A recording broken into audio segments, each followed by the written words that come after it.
Yeah, mine is Michael Thomas. He came back a few weeks ago. He's been playing on limited snaps until last week, and he put up 7 for 100. The man's just going to be peppered with targets. He probably won't score that many touchdowns, but he's going to cop minimum 10 targets a week. I tried to get him in our league, got instantly rejected. But his average is still very low, and he's only had one good fantasy game this season. So I still think he's acquirable, and I reckon he's a top 8 receiver. My streamer is actually the guy I've picked up in my QB2 position or my super flex. Danny Dimes, Daniel Jones up against the Bengals this week, who are the 6th worst pass defense since September. Have conceded the 7th most points against as well since September. So one of the most favorable matchups going around. Another primo quarterback matchup: Kyler Murray or Patrick Mahomes. Oof.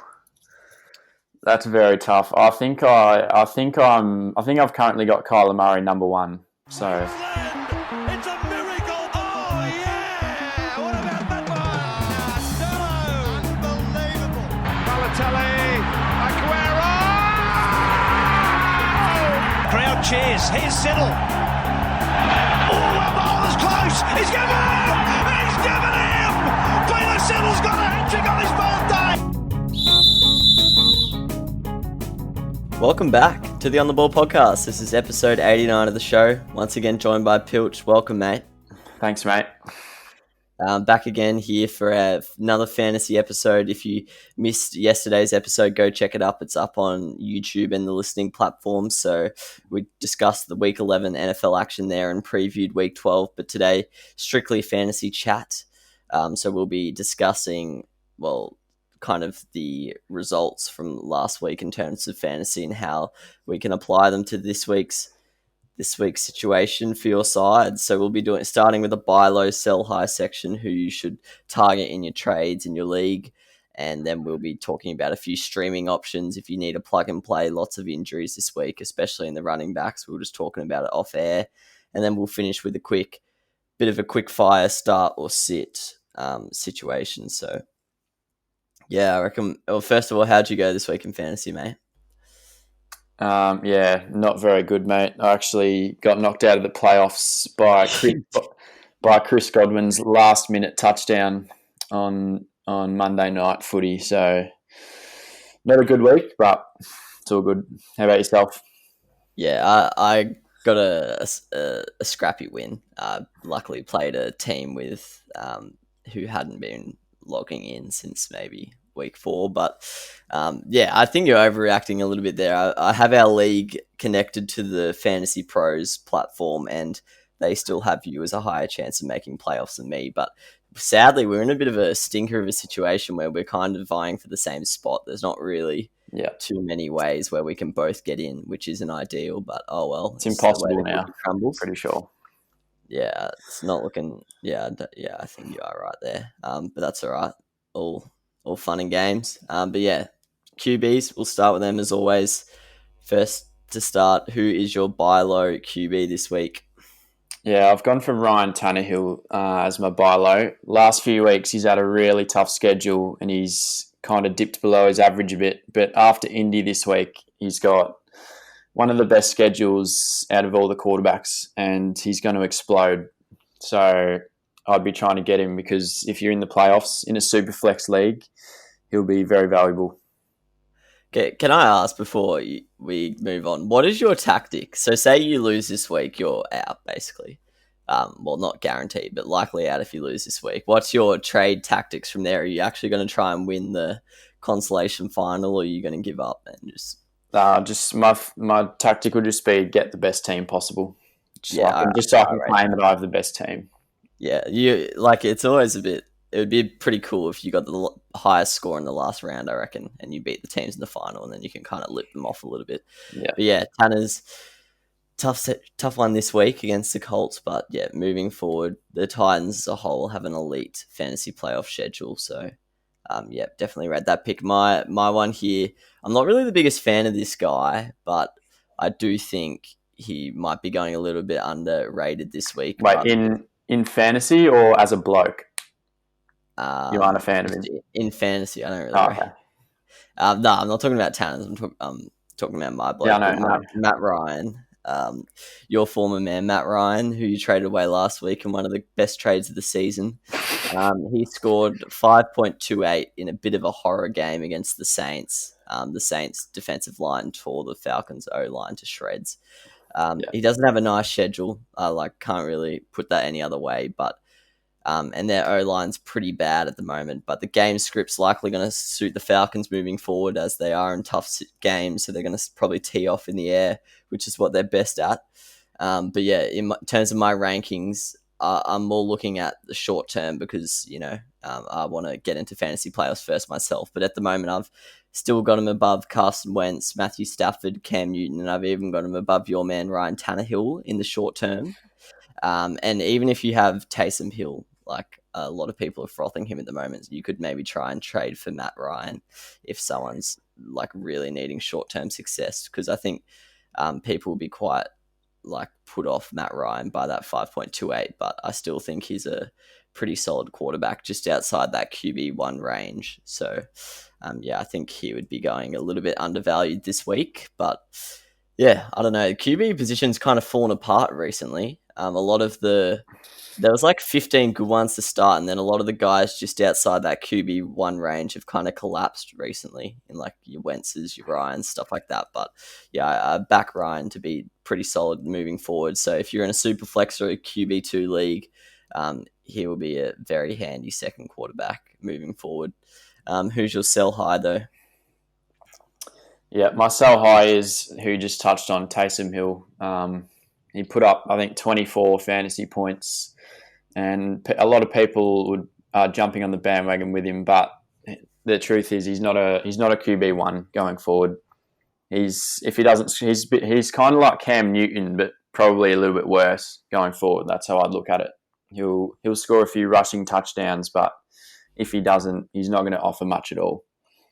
So yeah. I'd be definitely looking to sell him off. Yeah, 100% agree with you. Just too much risk there for me. They've got some solid fixtures, but yeah, I don't really want to bar of it. I 100% agree with you. Especially if I'm in the playoffs, I don't want Taysom Hill in my lineup. It's just too risky. Similar to Cam, if he doesn't score a rushing touchdown, he's going to get 10. So I 100% back you in there. My sell high is, I don't know if you still have him or not. I don't know if you've traded him away, but Kirk Cousins is my sell high.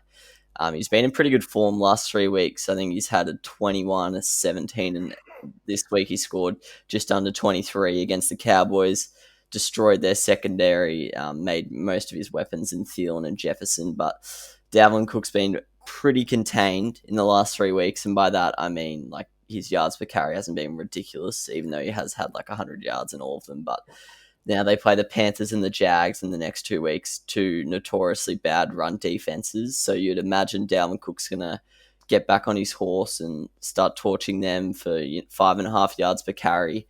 And as a whole, the Vikings are probably going to run it more than they have the last couple of weeks, where Cook has been not struggling, but less dominant. So I think in general, the air game of the Vikings in the next couple of weeks is going to be a little bit limited due to Dalvin Cook's dominance. But for me, he's a sell high. It's not too relevant in QB1 leagues. He's probably not rostered in many, but if you've just got him sitting on your bench or something, I don't know, maybe try and get something for him. I reckon, I don't know how highly people view recent performances, but if you could get someone like a Wentz or a Matty Ryan, or even if you look to free agency at blokes like Dan Jones and Phil Rivers, I reckon they're all upgrades on Kirk Cousins personally at the moment. So he's a decent quarterback, does his job well, but I just think, with the whole Dalvin Cook situation, I'd probably be steering clear. And I didn't quite put him in, but I actually think Adam Thielen's also a bit of a sell high, but I don't know how you feel about that one. Do you agree with that? Yeah, I agree with both those. Yeah, definitely Kirk Cousins. He's not going to be putting out 20 points very often. Yeah, I think in the playoffs they play some good run defenses, so then they could become options there. Not necessarily Cousins in the playoffs, but more Thielen and Jefferson. But for the next 2 weeks, I'd be probably putting away your Vikings. like passing and receiving players. But moving into the running backs, who's your buy low here? Quite a lot of guys coming back from injury that I think are buy lows. I don't know if you're going to touch on them, but who is your buy low? I haven't got a bloke coming back from injury. I've got Clyde Edwards-Helaire. As soon as Lev Bell joined the Chiefs, a lot of kind of fantasy relevance has been taken away from Clyde, and he had a few poor games, but last week and the week before he looked really good, and he's clearly getting the majority of the reps in that Chiefs offense. So I think he's quite cheap at the moment, and probably arguably an RB1 going forward, probably around the top 15 sort of range. Yeah, just with the amount of points the Chiefs score, if he's going to, like he did on the weekend, if he's going to start converting those red zone attempts into TDs, he's automatically a pretty good option, even if the baseline stats aren't that crazy. So yeah, I think that's a good shout. So these aren't my guys, but yeah, Eckler, Gaskin, Carson, Montgomery, and Swift are all probably worth a look at this week because I think they might be undervalued just because of their injury status or whatever. So keep an eye on them. But my buy low is actually one of my players. I rate this guy very highly, a lot more than others, but he didn't have a great weekend. But I've got JD McKissick as my buy low. As I mentioned, I've still got him high, but he didn't get. I think he got like 9.5 or something against the Bengals on the weekend, which I can't lie was pretty disappointing. But in the last 5 matches, he's been averaging 5.4 receptions. So let's say he goes 5 receptions for 30 yards. All of a sudden, that's a baseline of like 8 points. And he doesn't have too many carries. He has like 6 to 10 a game. If he's rocking 30 or 40 yards from those bad boys, then all of a sudden it's one of the best floors in fantasy out of like excluding the primo options. So I think he's a pretty safe option. I don't think he's going to come out and score huge too many weeks, but if you have a really bad running back situation like I do or I did, he's a pretty solid RB2 option, I reckon, and he's just going to provide you with like a lot of 10 to 15 scores and just be a reliable guy there, I reckon. So I think he's a pretty safe option. This week, they have the Cowboys, who last time out, if you remember, the Cowboys' defense has improved quite a lot since then, but last time out, the Washington football team just ran it down their throats. McKissick, Gibson, and Barber all killed them. So, yeah, I'm liking McKissick this week moving forward. Who's your sell high here? Yeah, McKissick's very underrated, actually, by myself included. My sell high is Jonathan Taylor. Had a great game against Green Bay, but Green Bay are a fairly poor run defense, and I don't know. I'm still not sure if we can trust him with Hines and Wilkins in the committee. Like, it seems to just be a different bloke every single week for the Colts. So, yeah, I think you could probably sell him because after seeing that game, a lot of them will be like, "Oh, he's back to top 15, top 20 running back," but I don't think he's anywhere near that until we see a lot more from him, and I wouldn't be trusting him at all, to be honest. Yeah, I've got him at the moment. I picked him up in a trade that I didn't even want to do, but he was just like an accessory piece that the bloke I was trading with added, and I just copped it. Luckily, turned up for the first time in like 6 weeks, but I don't rate him at all. He's probably going to go onto the waivers for me, if I'm honest. I'm not really too interested in. At the moment, I'm trying to trade him away. I can't get too much for him, but I think I'm shooting a little bit too high. But yeah, I've still got blokes like Kenyon Drake, Chase Edmonds, even Darrell Henderson above him. So yeah, I'm pretty cold on Jonathan Taylor, even as an owner who experienced that 15. The thing with the Colts, as you mentioned, it's a different person every week, but it's not like it's a guaranteed 20 if it's their week. It's not like the 49ers where like it's almost worth taking the risk that every now and then they put up a small score, because when they are the main guy, they're going to kill it. We saw earlier in the season, even when Taylor was the main man, he struggled a bit. So yeah. I would be putting too much faith in Taylor. I don't think he's too relevant as a starter. My sell high, I was going to do Taylor, but I decided to go Melvin Gordon. He scored 18.4 against the Miami Dolphins thanks to 2 rushing touchdowns. So if you quickly do the maths there, take away 2 rushing downs from 18.4, he's looking at a base score of like 6. He saw a brilliant 5.6 yards per carry. He must have had a fumble or something because I'm pretty sure he had 80 yards on the ground. So for him to have a base score of He's had that many fumbles this season. I swear he's had like at least 5 fumbles. Yeah. So, 5.6 yards per carry, but that was the first time he cracked 5 yards per carry since week 1. So that appears to be a fluke that's not going to be a weekly trend.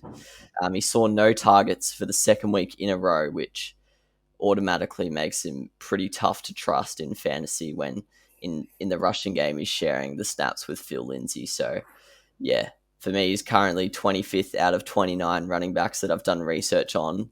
And yeah, I just hate how low his floor is with the lack of receiving work. And this week they've got the Saints, who are the best run defense since the start of October. So yeah, big sell high for me. I haven't really been a fan of Melvin Gordon all year, and I am still not on the bus even after a good score. So here's my sell high. Do you thoughts on that one? Apparently, definitely agree with that.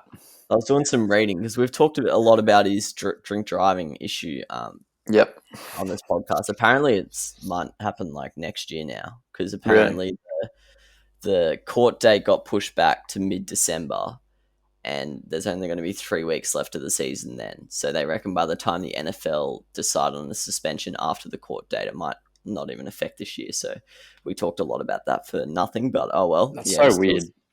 Yeah, it is pretty weird how he can just be playing when he's done something illegal. But anyway, here's my sell high for the week. All right, moving into the territory that I am uneducated on this week, wide receivers. I was a lot more clued up on the QBs and the running backs, but the wideouts, I haven't quite looked at them yet in terms of my team. But who is your buy low here? You can educate me today. Yeah, mine is Michael Thomas. He came back a few weeks ago. He's been playing on limited snaps until last week, and he put up 7 for 100. The man's just going to be peppered with targets. He probably won't score that many touchdowns, but he's going to cut minimum 10 targets a week. I tried to get him in our league, got instantly rejected. But his average is still very low, and he's only had 1 good fantasy game this season, so I still think he's acquirable, and I reckon he's a top 8 receiver, maybe even top 5. Yeah, 100%. A lot of the times when we see a quarterback where they limit the game plan like they will be with Taysom Hill, they just pick out one receiver and they just go like, let's just get to know this bloke and just pepper him. And it looks like that's what Taysom Hill's going to do to Michael Thomas. So yeah, if you've got someone who maybe isn't the biggest NFL fan, doesn't fully know how good Michael Thomas has been in previous years, probably could get him for cheap if they just like are looking at the raw stats of what he's done so far this year. But yeah, 100% rate him because the previous weeks he was operating on seriously low snap counts, so made his stat lines look a lot worse than they actually were. But for me, my buy low, this is a huge risk, and I probably wouldn't advise it at all, actually. Nah, jokes, get around him. But mine's Jarvis Landry. Scored 4.6 last week.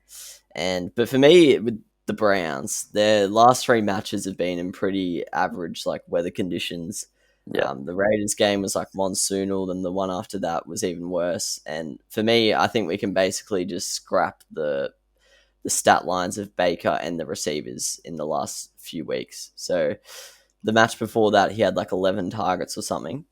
And now they play the Jaguars this week, and their secondary has been obliterated by injuries. Their top 4 defensive backs are all injured right now, and their best pass rusher is also injured. The problem with the Browns, they are a run-first team, but given the fact that they've been running it so much recently because of the adverse weather, you think they might let Baker flex his muscles a little bit in the next couple of weeks because I don't think they're going to do too much in the playoffs or even get there if they are solely a running team. I think they've got to establish a bit of a balance, and I reckon they might do that in the next few weeks. So Landry's the clear number 1 receiver there. Austin Hooper's like the only other bloke who's half decent. And they've got the Titans the next week as well, who aren't that good in the secondary either so far this season. So huge risk, probably nothing more than a risky flex option at the moment. But yeah, Jarvis Landry, I think, is someone who would be seriously underrated right now. And if you're feeling frisky, he'd be dirt cheap at the moment. So Yeah, if you're like in a pretty set position, you're locked in playoffs. Could be worth just a little huge ceiling piece in Jarvis. But yeah, I was a bit stuck, to be honest, in the buy low. I couldn't think of many. But you sell high. Who are you looking at here? Yeah, there was actually quite a few good wide receiver performances last week, but I'm going to go with Cooper Kupp. Put up 145 yards against San Fran. Tore them to shreds, but I think that Robert Woods is going to be their main receiver going forward. It happened in the second half of last year, and I think it might happen again this year. And yeah, Kupp's not going to be putting up over 100 yards every week, and I think he's pretty hyped up after this week. So I think you could get quite a bit for him at the moment. I still wouldn't have him in my top 20 receivers. Yeah, no, I'm not a big fan of Kupp, to be honest. I've been pretty low on him the last few weeks, even though he's done pretty well on the weekends. But yeah, I agree with you there.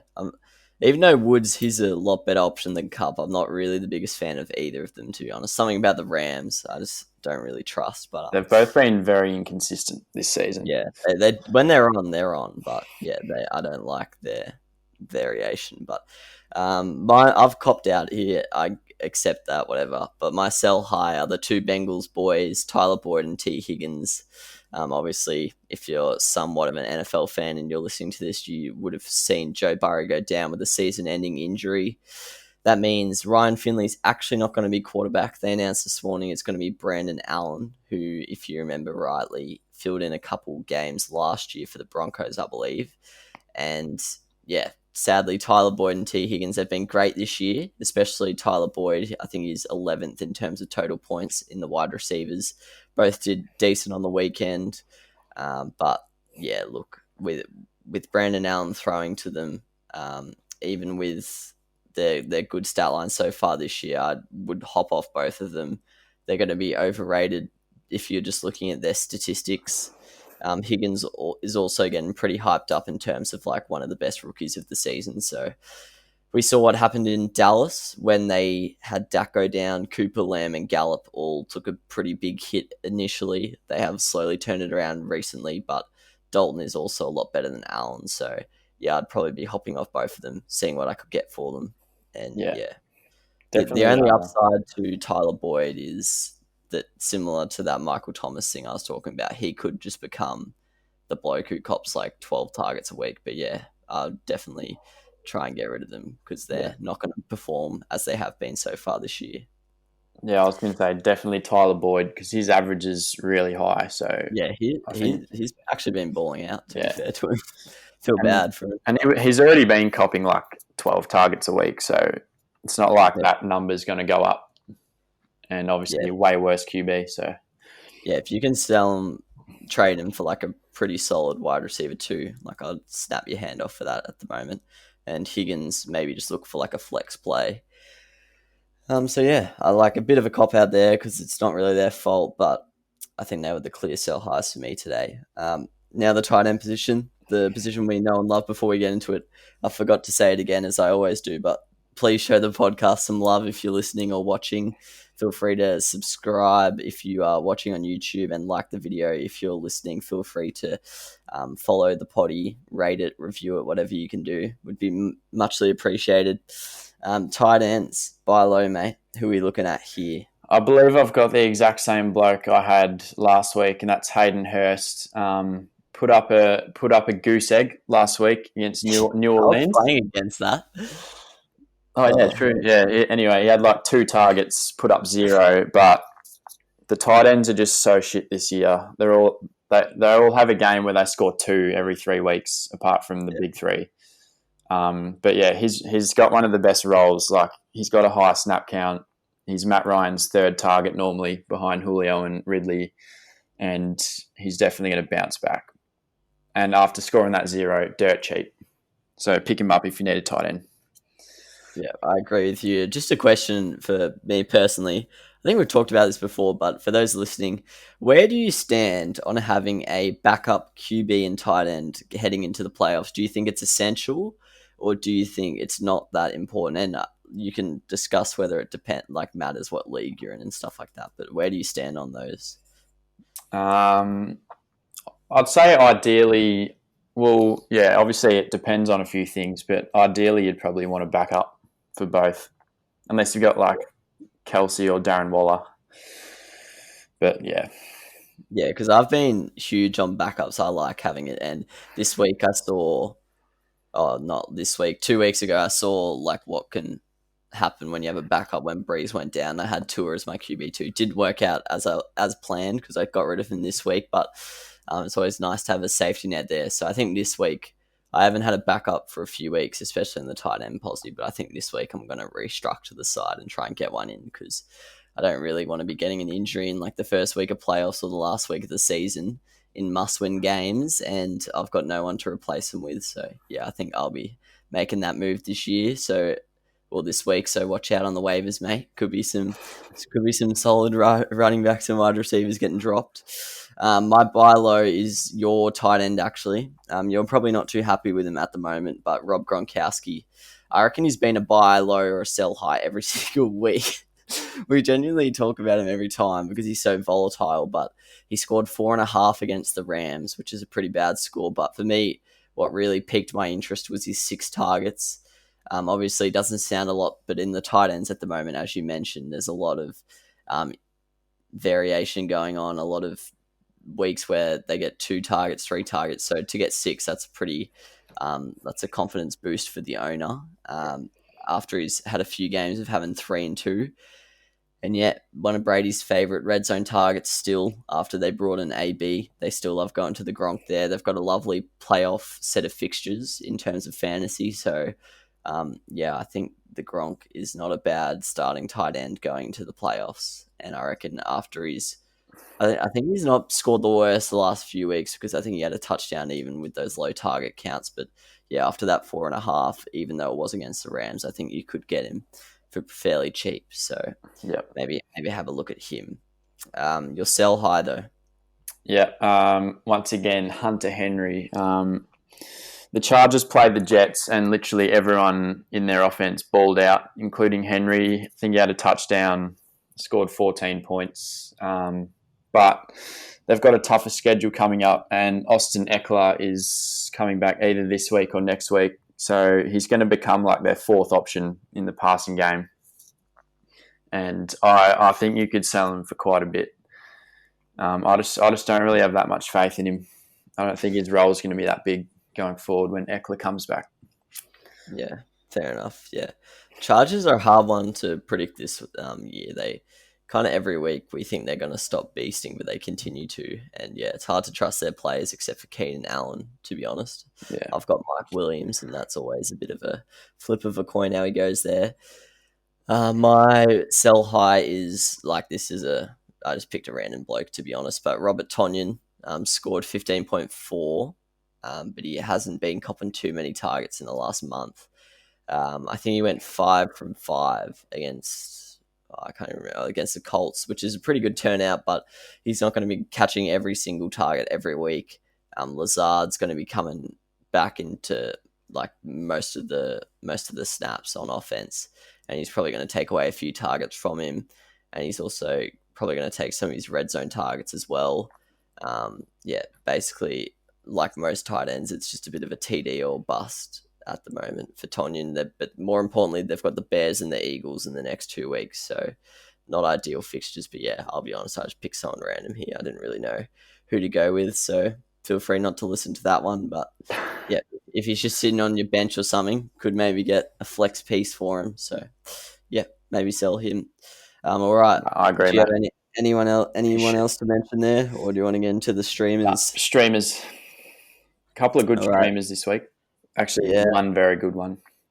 Yeah, spicy. Quarterback streamers, mate. Yeah. Who are you looking at here? So before we get into it, under 60% ownership on ESPN Fantasy is what we deem to be a streamer. So go ahead.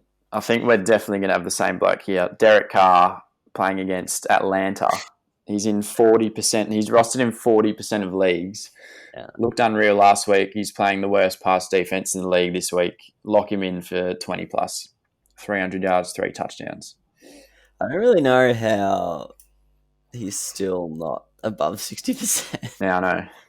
Like, at least roster him as a backup to those 1 QB listeners, but in 2 QB leagues, I'd hope his ownership's 100% there.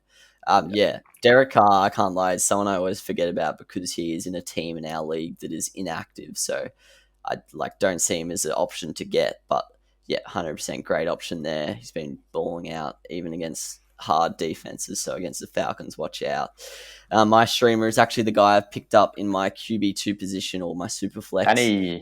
Danny Dimes, Daniel Jones up against the Bengals this week, who are the 6th worst pass defense since September.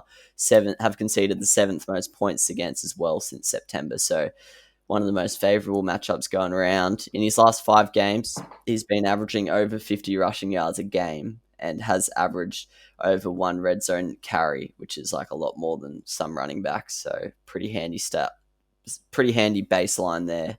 And then in the last 5 games, he's actually had the second hardest fixture out of the 20 quarterbacks I researched behind Tua. So he's been doing pretty well against tough teams. So you'd think against this Bengals lineup, he can do pretty well. And you'd be backing them in to score 3 or 4 touchdowns. So you'd think he's guaranteed to be involved in at least 2 or 3 of them.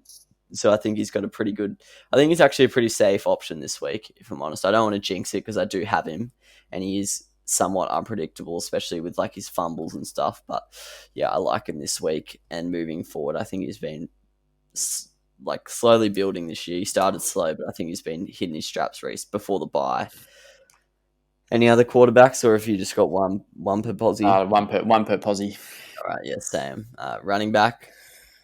Yeah, so Wayne Gorman is my main one here. Same as Danny Dimes. They're playing the Bengals, pretty average defense, and Devonta Freeman's still out, so he'll have a good role. Pretty safe for 12 plus points. But if Giovanni Bernard is out, we've got Samaje Perine. I believe he's the brother of the Jets from the Jets. Yeah. Look, he's probably horseshit. But if Bernard's out, he's going to have a big role. And like, if you're desperate for a running back, I think he's rostered in 1% of leagues. So he's a pretty safe play for 10 points, I would say. That's a ballsy shout, mate. It's a ballsy shout. He'll get the carries. So if you're desperate, and he actually has been taking a few red zone attempts from Bernard. So imagine when he's gone, he's probably going to get quite a bit of action in there. But mine's Wayne Gorman, as you mentioned. Freeman's still on injury reserve. I feel like everyone's kind of forgot about his recent form because they were on the bye. So no one picked him up going into the bye, and then now everyone's forgotten. So I think he's probably under rostered. I think he would have been rostered in a lot more leagues if he didn't have that bye. He's had 5 rushing touchdowns in his last 4, so they clearly like to go to him in the red zone. And the Bengals are the 3rd worst rush defense, so I like him there, as you said, for 12 plus, pretty much guaranteed a touchdown, I reckon. And yeah, pretty safe shout there for Wayne Gorman.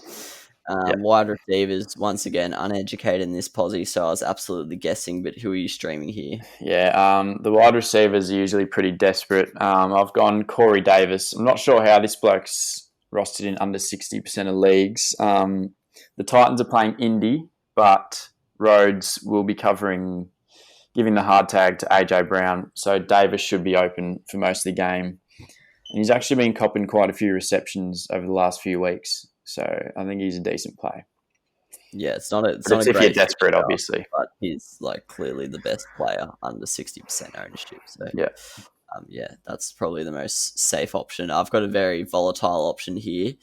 And based on the law of averages, he's probably going to get negatives. But Nelson Aguilar, owned in 22% of leagues, coming up against the Falcons, who are the 3rd worst pass defense since September. Game script probably won't suit him like it did against the Chiefs. But huge risks involved. But he saw 9 targets on Monday or Sunday or whenever they played.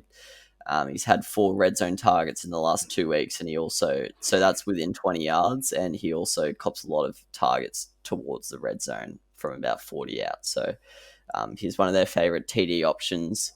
Carr loves going deep to him, so yeah, he's a huge risk, but he realistically only needs like 3 catches to put up a decent score with how far he goes for each reception. So Yeah, very risky option. He's been But, looking good recently, must say. yeah, definitely. It's kind of bizarre how he's taken that role when they've got Henry Ruggs, but they obviously back him in. He's obviously doing very well at it. But yeah, he's my streamer. Very risky option, but if you're feeling frisky, go for him. Tight ends though, mate. Yep. So this position is disgusting for streamers this week. This is if you're extremely desperate, if your tight end's injured or something like that. But Mike Gesicki, they're playing. He's been pretty shit all year, but they're playing the Jets. The Dolphins should put up a lot of points, and they'll carve them up. So, I mean, he'll probably do something, but like. Yeah, it's if you like genuinely don't have a tight end. Yeah, at this point in the season, if like I don't really know why you wouldn't have a tight end because there's no buys and there's no injuries apart from Kittle. But yeah, if you are desperate, he's a good shout. Mine, I've gone the Corey Davis route. Not really bothered about fixture. I've just gone the best available, Dalton Schultz. He is one of Andy Dalton's favorite targets. I was listening to a podcast. Apparently, they are the first duo where like the person's last name is the first name to ever have a touchdown like connection. Yeah, that was a weird stat, but he's owned in 29% of leagues, which I think is pretty stiff.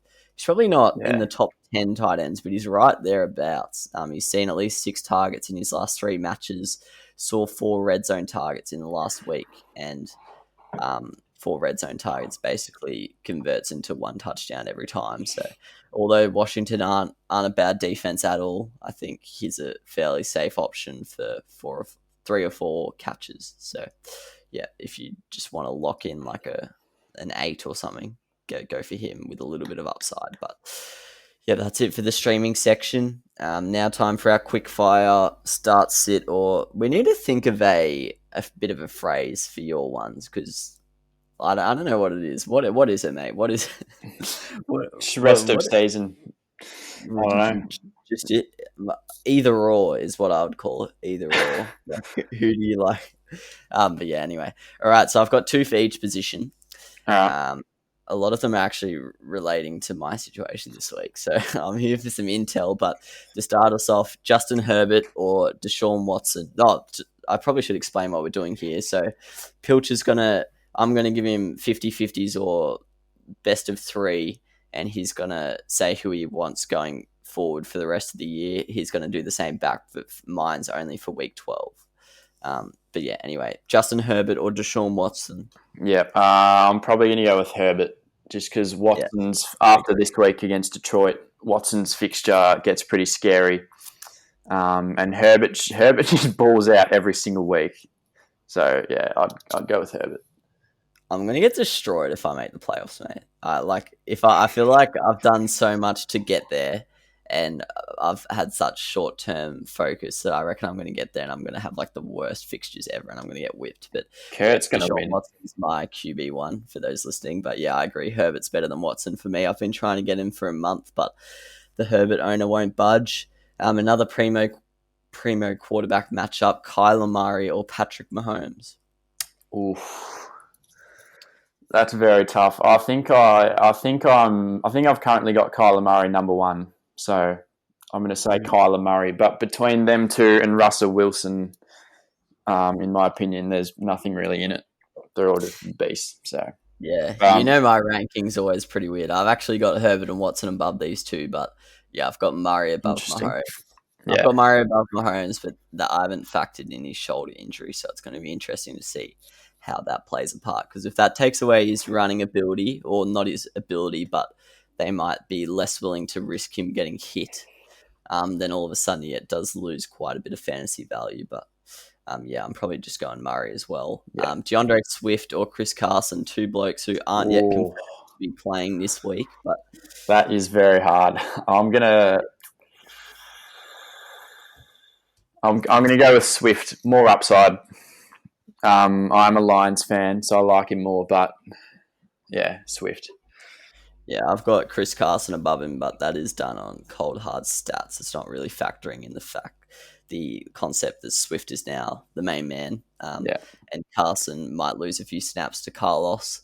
Now I don't know how to explain these running backs. They're all similar to the other one. They're all kind of questionable or not playing. But Giovanni Bernard, Kalen Ballage, David Montgomery, or Miles Gaskin. So rank them 1 to 4 going forward. Rest of season? Yeah. Okay. Montgomery and Gaskin, 1 and 2, probably. And then Bernard, 3, Ballage, 4. Oh, interesting. I've got Ballage 1, which is interesting, but I think he's still going to have a role in that offense even when Eckler comes back. I've got Gaskin 2, Montgomery 3, and Bernard 4. So similar, but not really. I'm backing in Ballage heavy here. All right, the battle of Curtis's bench wide receivers, 2 guys who have taken huge fantasy hits. Beasley. To their value.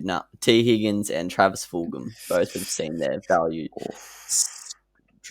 fall immensely in the last. Fulgham just got dropped actually in our league, but I'll go with Higgins. It would have been Higgins by a landslide if he still had Joe Burrow, but I'll still go with Higgins.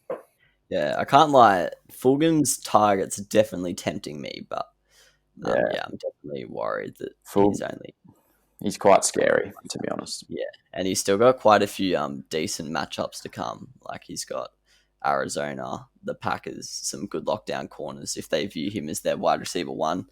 I think we've done this before, but once again, it's kind of the dynamic shifted again in the last week. But Tyler Lockett or DK Metcalf. I know we're a bit of an anti-Tyler Lockett fantasy podcast, but it can't lie. He's did pretty well on the weekend, but who do you like out of those 2?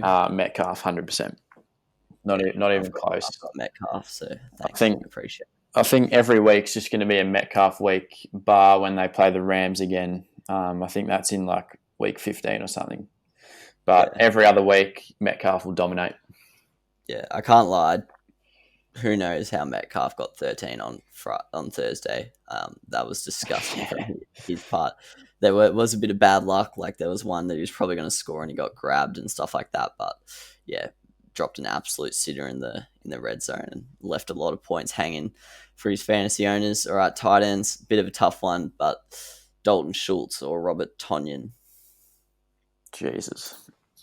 So basically, neither, but I'll go Dalton Schultz.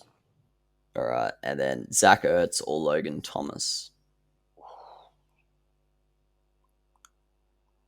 Another young one there, but I'd say Ertz. Sounds outrageous, but Ertz was pretty bad before injury. Yeah, he was.